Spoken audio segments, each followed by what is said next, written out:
La la la la la la la la. Oh, look, berries. Great. I take those. And you.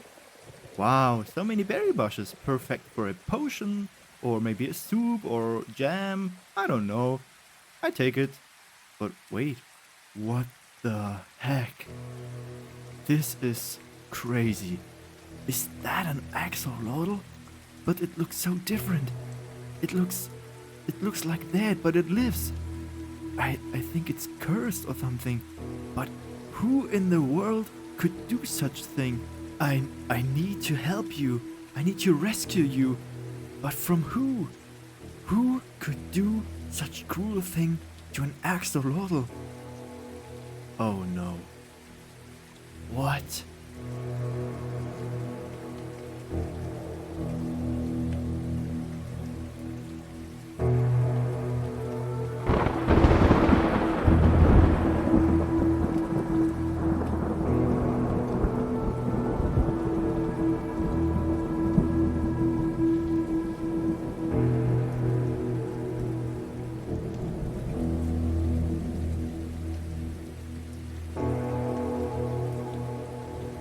It has begun.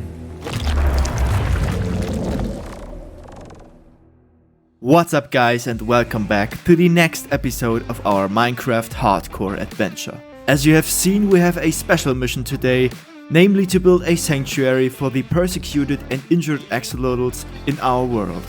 To achieve this, we first need a number of resources, such as vast amounts of sand, terracotta, wood and especially mud for mud bricks. However, this will not be the only thing we do today.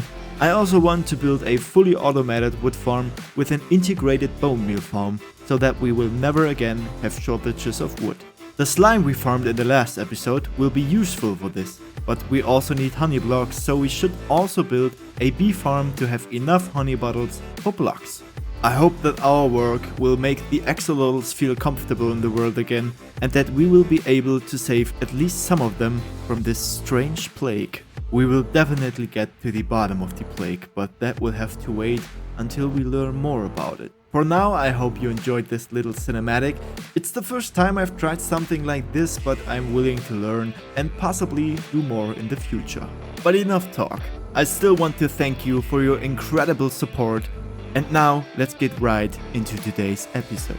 So the first thing I had to do was to craft a huge amount of shulker boxes, because we will definitely need them to transport all the resources we need. It was a struggle to fit all the boxes into the ender chest somehow. I just have way too many items, and it's about time to start looking for a storage. But I guess that will have to wait.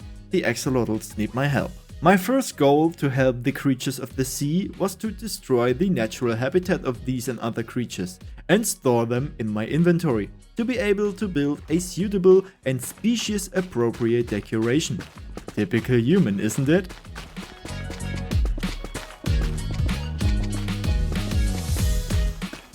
I collected a lot of corals and sea pickles, which will later fit perfectly into the tanks of the axolotl sanctuary.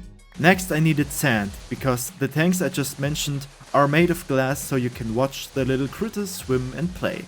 I'm not sure yet if I want to build a sand duper later, which is why I'm still mining manually for now.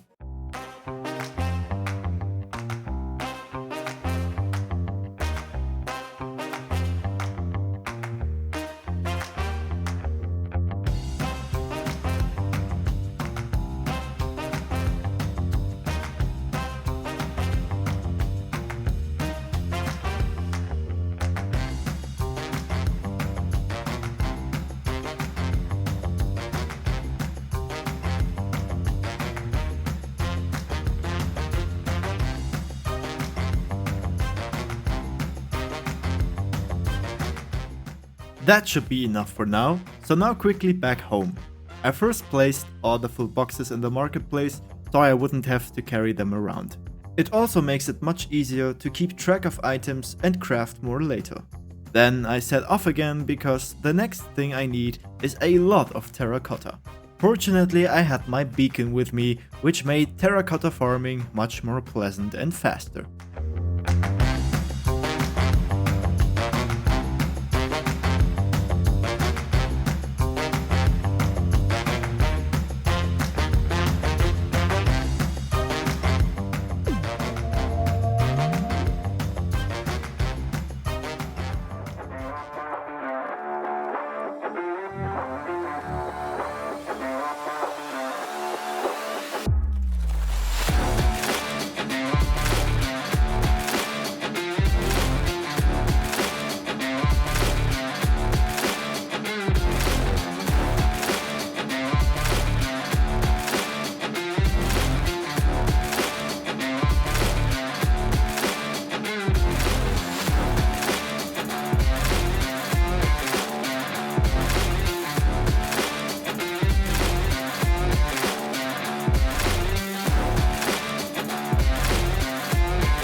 So about an hour later, I was able to cross terracotta collecting off my to-do list as well. What I had unfortunately forgotten was that I still had to melt all the sand into glass, which I then also quickly made. Of course, the whole thing takes time, and I used this time to cross 2 more resources off the list, namely the stone and the wood. The stone I then directly processed into bricks and made other items like stairs and slabs from it. Before I started chopping wood, I also gave the terracotta a new coat of paint and then crafted all the other items that I wanted to use.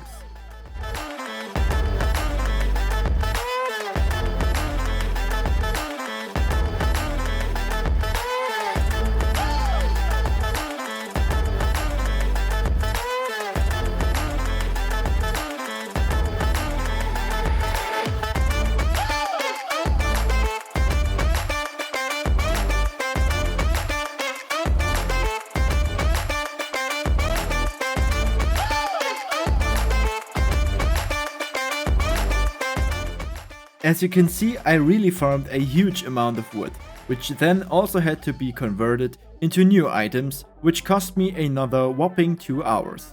Next and also last on the list was mud.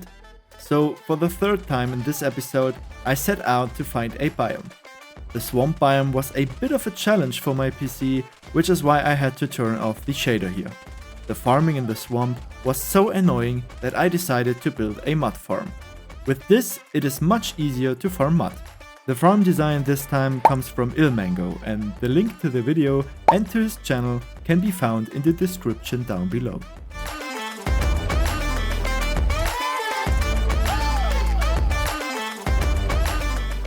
For the farm to work, it needs dirt and water, so I quickly collected 2 shulker boxes of dirt and started farming mud.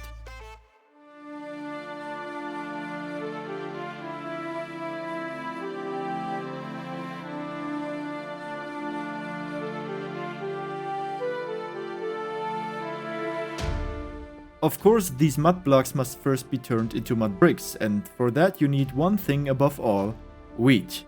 Wheat is essential for mud bricks, and I only had a limited amount of wheat. So now I set out on my 4th journey to look for villages that I could steal the hay bales from. Fortunately, I found a lot of villages to loot near my base, so the hay bales could be collected quickly. However, I discovered a rather special village, an abandoned zombie village. I googled it and found out that these villages seem to be quite rare. An abandoned village, also known as zombie village, is the abandoned variant of the village that has zombie villager inhabitants in place of normal villagers and rundown buildings where some blocks are replaced by cobweb and vines. A regular village in Minecraft Java has a 2% chance to spawn as a zombie village. Pretty lucky, huh? I think I already have the right idea for this place. Maybe a pirate village. We will see. The next step was terraforming again. I had to prepare the building site for our sanctuary to have enough space to build.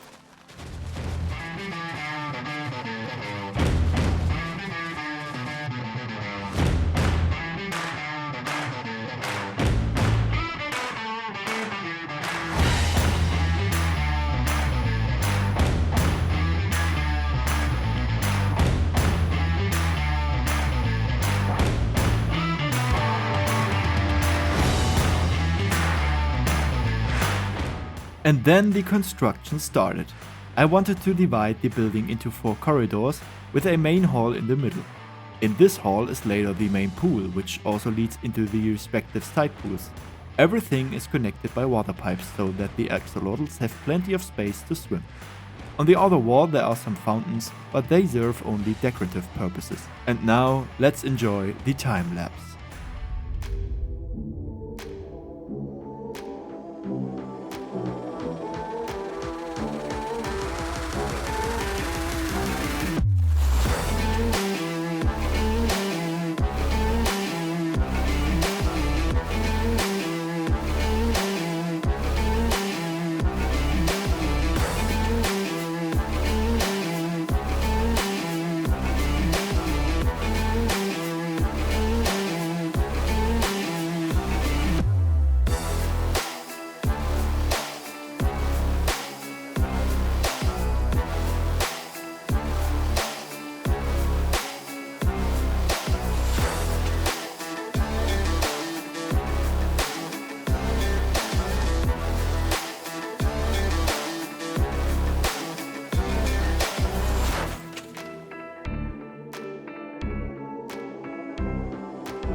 In the meantime, I had to adjust the terrain in which our building stands.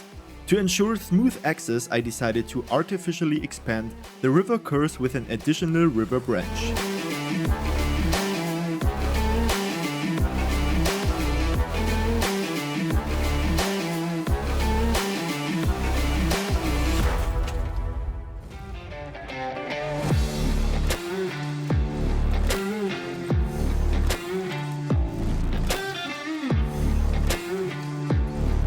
On top of that, there was a good amount of rock work that just gives the building a natural look. It would be terrible if our new home for axolotls visually marred the landscape. That's why I put as much effort as I could into making it look as natural as possible.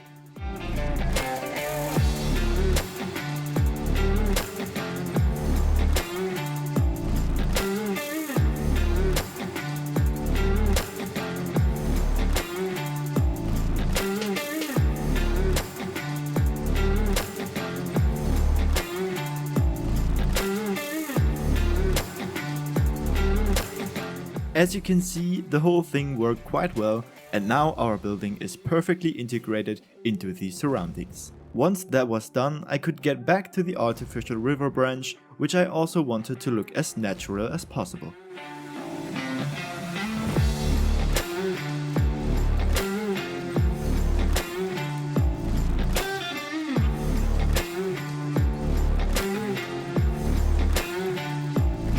Of course, an artificial river must not lack paths and bridges, which is why I have already ventured here to a first variant. In the future, certainly one or the other bridge in the one or the other different style is added. Next, I tried to cut an entrance into the rock, which will be the cornerstone for the entrance of the axolotls. At this point, another small river will later lead inside, where the axolotls can first receive medical care and then be relocated to the water tank. What no good building should be without are of course the decorations. Especially along the rocks I have made a lot of effort with stone stairs and slabs, as well as leaves and sugarcane to give the whole thing a pleasant look. But now back to our axolotl entrance.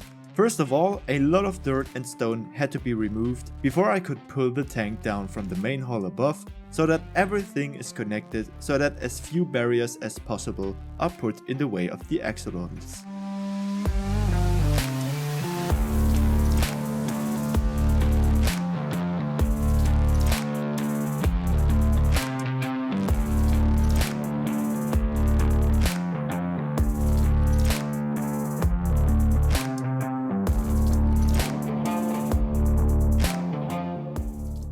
As you have seen, I also decorated the tunnel with mud bricks because I just love the look of this new block.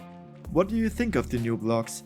Feel free to write me your opinion in the comments and maybe tell me which block in general is your absolute favorite block to build with.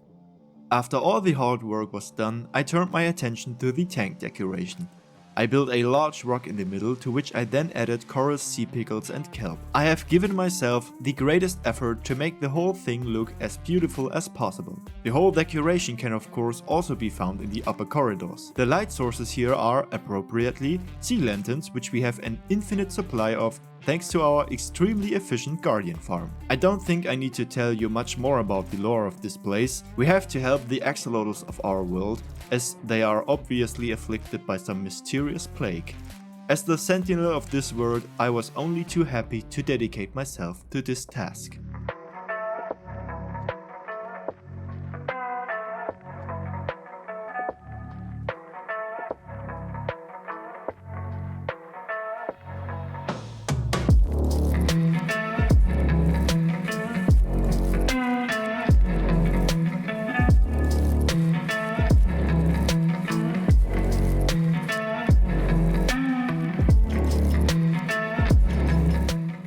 After that, I made up my mind about the wall design and I decided to keep the whole thing rather simple and plain, which is why I have equipped the room only with mud bricks, terracotta and of course sea lanterns. In this way, nevertheless, a quite cozy room has emerged. And here you have the result. I decided to add a few sugarcanes after all. This way we stay simple but still get some color in it. I hope you like it. One of the last things I wanted to do was to set a sign of solidarity for the axolotls in our world, by honoring them with giant statues on the roof of our sanctuary, which will also be a beacon for all frightened creatures looking for help.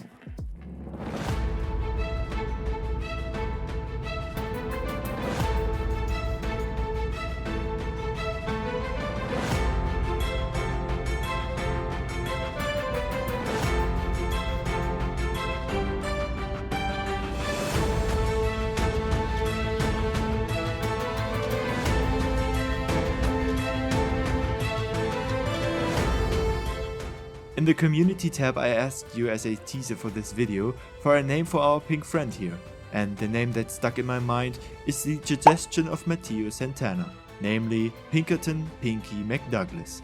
I think this is a great name, and of course the other colleagues should not go empty-handed, so feel free to write your suggestions for the others in the comments. To provide an even more pleasant home for these stray axolotls, I then went in search of relatives and friends of theirs. I looked for azalea trees which marked the location of lush caves. There I found some lively and peaceful specimens which came along very willingly. On that occasion I also caught some tropical fish, because if you don't already know, they are the only food axolotls are satisfied with.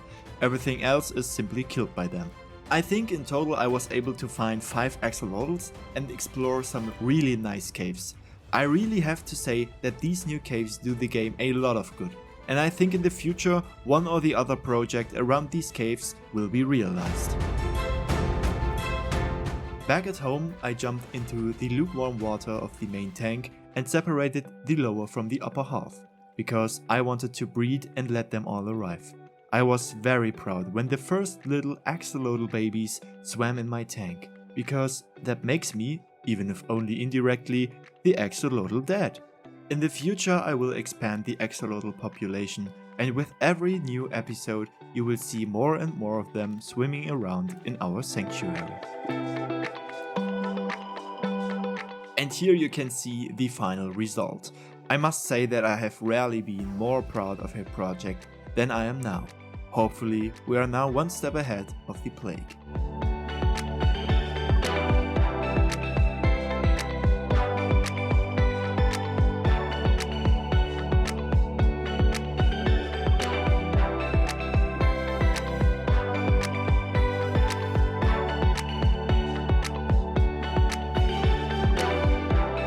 But that's not all. The whole project has cost me one thing above all else: time. A lot of time in which I have mined sand, farmed terracotta and chopped wood. And that's why I'm done with chopping wood from now on. I decided to build a fully automated wood farm in combination with a bone meal farm to never again have to farm wood long and inefficiently. Surprisingly, I also had everything in my boxes that I need for this, except for the honey blocks, which is why a bee farm must now be built first.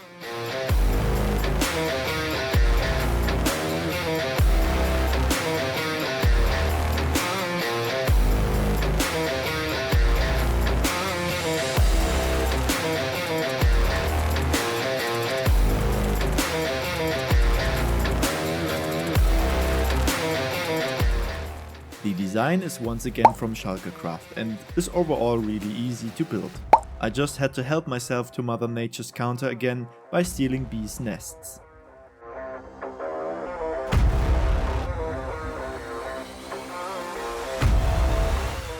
With all the resources together, I set out for the only suitable place for our farm island.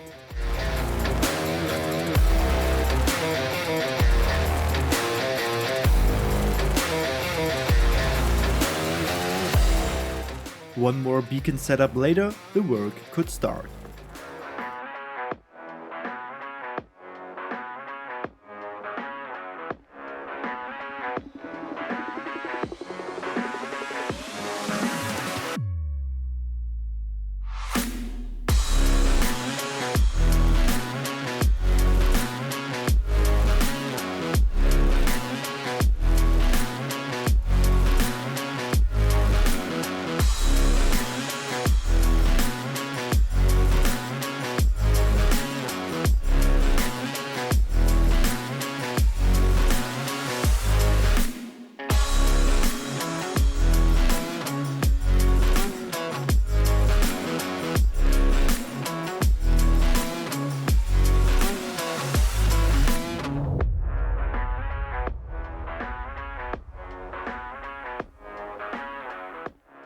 After that was done, I first dedicated myself to the bone meal farm, whose design this time comes from Ilmango.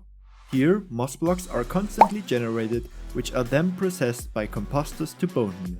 My small construction at the output of the farm ensures that each product is immediately fed into the system of the tree farm. The tree farm, on the other hand, comes from Voltrox and works with a TNT duper. Overall, this farm works extremely efficiently and can farm spruce as well as jungle, oak and birch logs. With this, my wood worries are over. The only thing left now is to decorate the room a bit. I would say that I show you with a time lapse.